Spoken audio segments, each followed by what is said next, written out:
এটা ঢুকে গেছি, যাচ্ছি আমরা।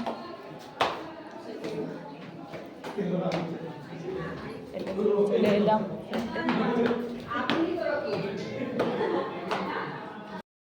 চলে এসেছি। এই বনে নিয়েছি ফ্ল্যাটটা, এখন সবাই লোকজন চলে এসেছে, আরও এখন বাকি আছে। বোনের হাজব্যান্ড, বোনের শাশুড়ি মা, এদিকে মাসি, এদিকে মা।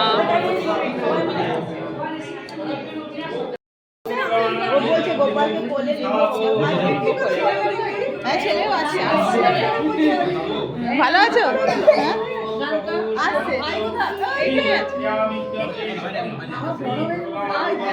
খাওয়া দাওয়া করাচ্ছে, খাওয়া দাওয়া শুরু হলো। এই বোনটাও এলো এখনই, টুইন্স আছে।